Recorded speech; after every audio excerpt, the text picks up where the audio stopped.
नए साल की हार्दिक बधाइयां।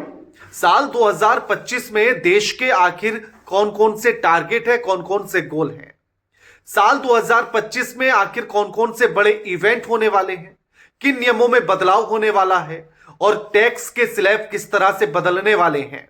साल 2025 में जो बड़े इवेंट होंगे आखिर उनसे देश की तस्वीर और तकदीर कैसे बदलने वाली है, इस वीडियो में उसी पर बात करेंगे। नमस्कार, मैं आपके साथ के राणा, न्यूज संवाद देख रहे हैं आप। साल 2025 की शुरुआत हो चुकी है और हम सभी ये चाहते हैं कि साल 2025 हम सभी के लिए खुशियां लेकर आए। जिन जिन गोल को हम अचीव करना चाहते हैं वो सभी गोल हम अचीव करें। लेकिन देश में क्या कुछ होने वाला है साल 2025 में, सरकार ने क्या टारगेट रखे हैं अपने सामने और देश किस तरह से बदलेगा साल 2025 में, इस पर बात करेंगे। तो सबसे पहले तो यह कि नए साल यानी कि साल 2025 में दो राज्यों में चुनाव होने हैं, जिनमें दिल्ली और बिहार शामिल है। इस साल दिल्ली और बिहार में विधानसभा चुनाव है। दिल्ली की सत्ता पर आम आदमी पार्टी काबिज है, 10 साल से सरकार में है। आपने 2013 में अरविंद केजरीवाल के नेतृत्व में सरकार बनाई थी, 49 दिन बाद इस्तीफा देना पड़ा था। फरवरी 2015 में फिर से चुनाव हुए थे। आम आदमी पार्टी ने रिकॉर्ड बहुमत लिया और 67 सीटें जीती। 2020 में फिर से आम आदमी पार्टी 62 सीटें जीती और सरकार बनाई। केजरीवाल तीसरी बार मुख्यमंत्री बने। साल 2024 में आप और केजरीवाल के लिए मुश्किलें लेकर आया। मार्च 2024 में शराब घोटाले से जुड़ी मनी लॉन्ड्रिंग केस में केजरीवाल जेल चले गए। सितंबर में जमानत पर बाहर आए, इस्तीफा दिया, सीएम आतिशी को बनाया गया। दिल्ली में आपका मुकाबला बीजेपी और कांग्रेस से है। दिल्ली में बीजेपी ने सिर्फ 1993 में चुनाव जीता था और उसके बाद से बीजेपी दिल्ली में वनवास झेल रही है। कांग्रेस ने दिल्ली में शीला दीक्षित के नेतृत्व में 3 बार अपनी सरकार बनाई है, लेकिन पिछले 10 सालों से वो भी वनवास झेल रही है। अब इस बार यह देखना होगा कि आखिर चुनाव कौन जीतता है। बिहार में एनडीए की सरकार है, जेडीयू प्रमुख नीतीश कुमार मुख्यमंत्री हैं। बीजेपी सबसे बड़ी पार्टी है, अभी तक आत्मनिर्भर नहीं बन सकी है बीजेपी पार्टी। एनडीए के सभी सहयोगियों में चिराग पासवान, एलजेपी-आर, जीतन राम मांझी यानी कि हम पार्टी, उपेंद्र कुशवाहा की आरएलपी शामिल है। महागठबंधन में आरजेडी, कांग्रेस और वाम मोर्चा।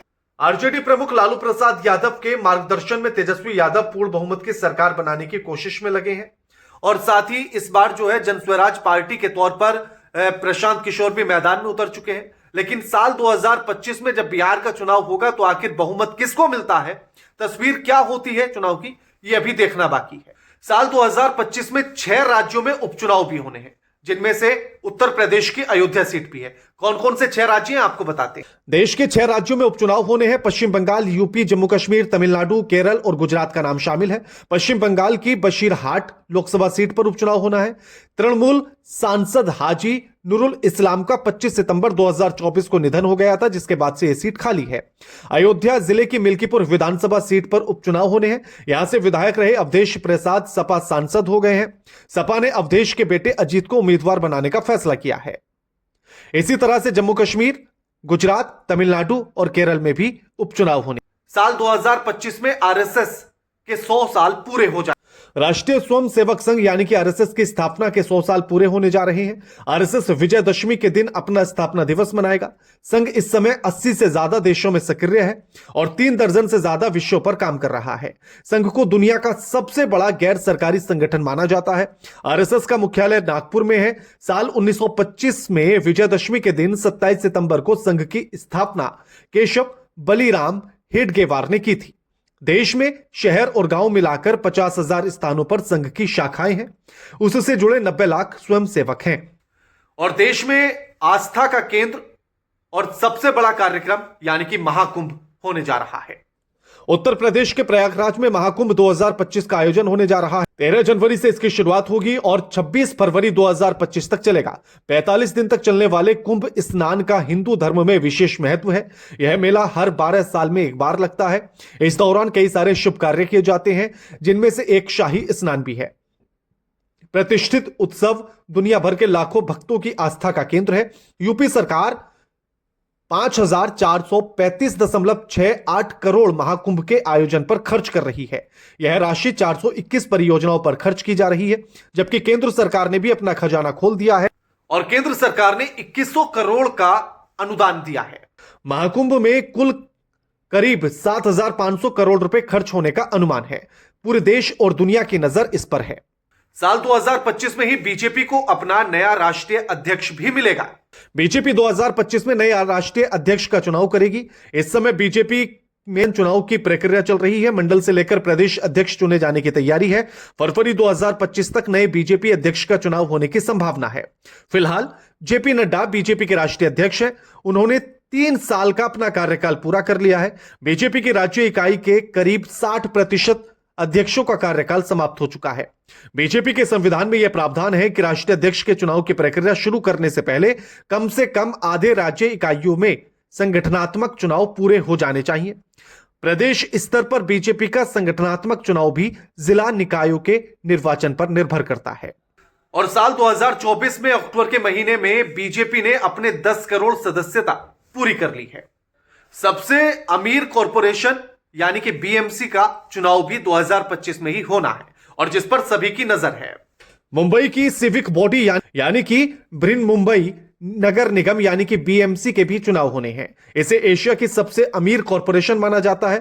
महायुति यानी कि एनडीए और महाविकास अघाड़ी के बीच जंग देखने के लिए मिलेगी। मुंबई में शिवसेना का जलवा देखने के लिए मिलता रहा है। ऐसे में माना जा रहा है कि बीएमसी चुनाव में भी शिवसेना के दोनों खेमा आमने सामने होंगे। एकनाथ शिंदे की शिवसेना और उद्धव ठाकरे खेमे की शिवसेना के लिए चुनाव नाक का सवाल बन चुका है। बीजेपी की कई इलाकों में अच्छी खासी पकड़ है और बीजेपी इसी बीच यह भी ऐलान कर चुकी है। यह माना जा रहा है कि बीजेपी अजीत पवार की पार्टी एनसीपी और एकनाथ शिंदे की पार्टी शिवसेना से अलग यानी कि अकेले ही बीएमसी के चुनाव में उतरेगी। परिणाम क्या होंगे यह देखना होगा। टैक्स रेट सिंप्लीफाई होंगे यानी कि नया सिस्टम आएगा। देश में टैक्स सिस्टम में महत्वपूर्ण बदलाव की संभावना है जो इसे सरल और ज्यादा पारदर्शी बनाने पर केंद्रित होगा। सरकार के द्वारा नए टैक्स सिस्टम को लागू करने की चर्चा चल रही है जिसका उद्देश्य टैक्स पेयर्स के अनुभव को बेहतर बनाना, टैक्स प्रशासन को कुशल बनाना। वित्त मंत्रालय नए इनकम टैक्स सिस्टम पर काम कर रहा है। नए सिस्टम के तहत 125 सेक्शन और सब सेक्शन समाप्त हो सकते हैं।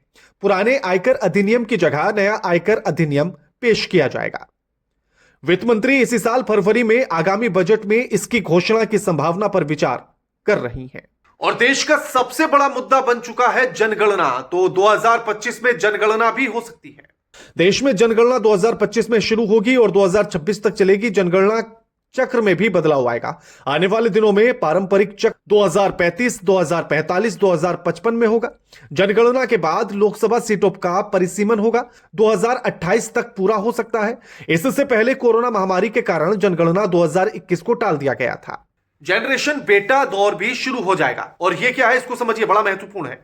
नया साल नया युग लेकर आ रहा है। 2025 में जनरेशन बेटा का दौर शुरू होगा।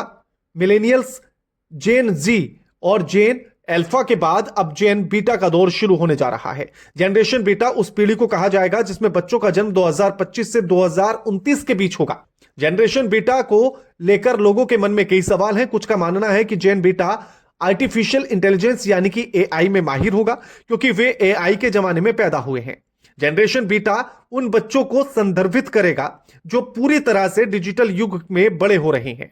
यहां artificial intelligence, automation, digital technology उनके जीवन के हर पहलू में घुल मिल चुके होंगे।